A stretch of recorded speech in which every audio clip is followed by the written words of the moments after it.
អូខេតោះវីដេអូនេះខ្ញុំចង់យកលំហាត់របស់លោកគ្រូលឹមផកុនយកមកដោះស្រាយទី1គឺលំហាត់អនុគមត្រីកោណមាត្រហើយមួយទៀតគឺលំហាត់ពេជ្រគណិតលំហាត់នេះខ្ញុំជំនួសទៅឃើញថាវារៀង0 លើ 0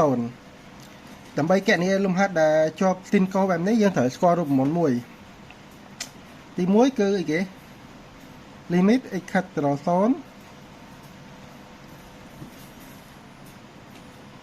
ស៊ីនអុយលើអុយអញ្ចឹងអុយហ្នឹងអាចអីគេអុយហ្នឹងវាអាចជាតម្លៃ2ឬក៏ 3x អីអញ្ចឹងទៅបើថាអ្នកអុយលើអុយអញ្ចឹងគឺស្មើអីគេស្មើ1ណាហើយមួយទៀត limit កាលណាវាជាប់ radical អញ្ចឹងអានេះជារឹសទី2រឹសទី2អញ្ចឹងយើងត្រូវគុណនឹងកន្សំឆ្លាស់របស់វាអញ្ចឹងយើងមើលអានេះដកអញ្ចឹងឆ្លាស់នៃដកអីគេគឺបូកត្រូវទេតោះឥឡូវយើងធ្វើការដោះស្រាយ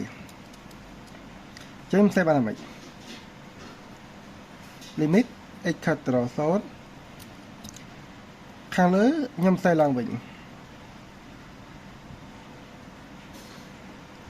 ស៊ីន 5x ខាងក្រោមខ្ញុំស្អីមកឬ x បូក5ដកឬ x អញ្ចឹងខ្ញុំត្រូវគុណនឹងកន្សំឆ្លាស់របស់វាគឺអីគេ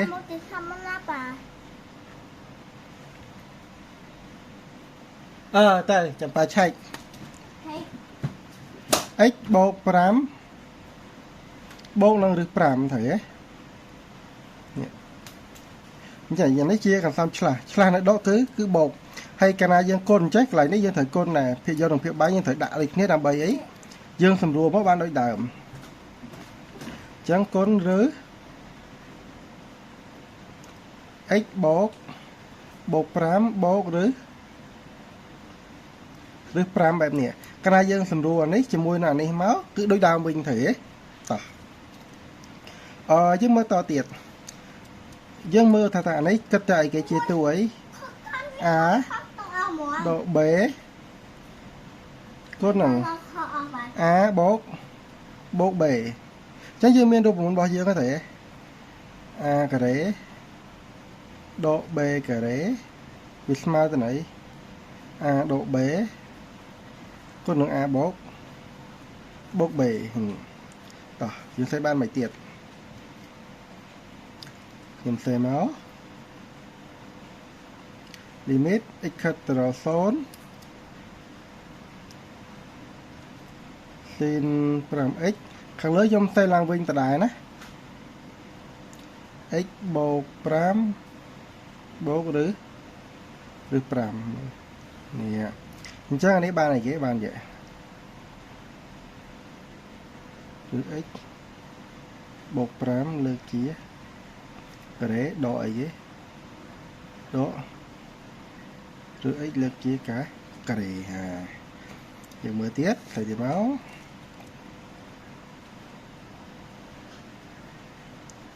នេះ x ខិតទៅដល់0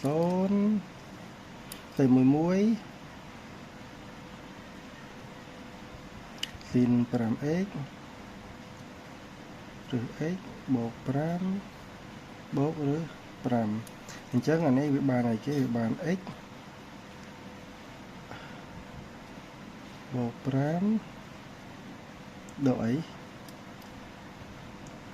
ដក x នេះអូខេវាបាននេះតាមពិតនេះដក5តែខ្ញុំច្រឡំណាដក5អញ្ចឹងអានេះដក5តោះអញ្ចឹង limit របស់យើងសល់ប៉ុណ្ណេះយើងមួយទៅមួយគ្នាសិន limit x ខិតទៅដល់0ស៊ីន 5x ឬអី x បូក5បូកឬ5លើអានេះយើងទូទាត់គ្នាទៅអស់អញ្ចឹងវាសល់ x តោះឥឡូវសល់ប៉ុណ្ណឹងយើងអាចប្របែកយើងធ្វើម៉េចយើងមើលស៊ីនយើងនេះអុយគឺ 5x អញ្ចឹងយើងសេបានម៉េចកន្លែងហ្នឹងឥឡូវខ្ញុំអាចសេបានទេដោយសារនេះជាផលគុណខ្ញុំបដាច់ផលគុណយើងអាចសេបានទេបងប្អូនសេបានថាអន្តរខ្ញុំសេចេះសិនណា limit x ខិតទៅដល់0 5 គុណទៅនឹងស៊ីន 5x លើ 5x គុណទៅនឹងឬ x បូក 5 បូកឬ 5 អានេះអញ្ចឹងកាលណាខ្ញុំសម្រួលនេះចោល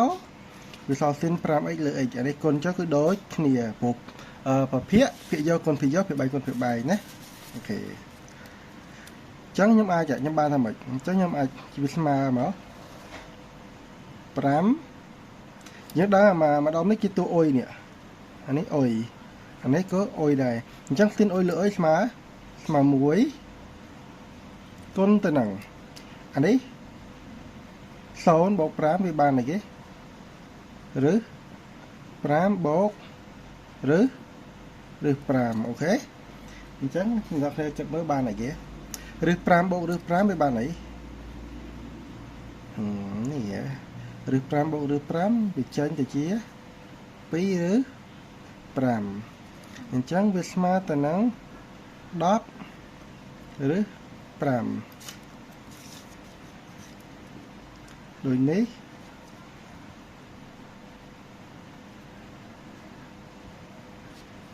limit x ខិតទៅដល់0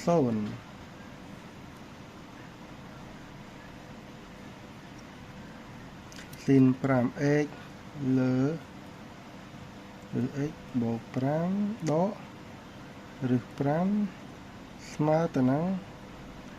10ឬ 5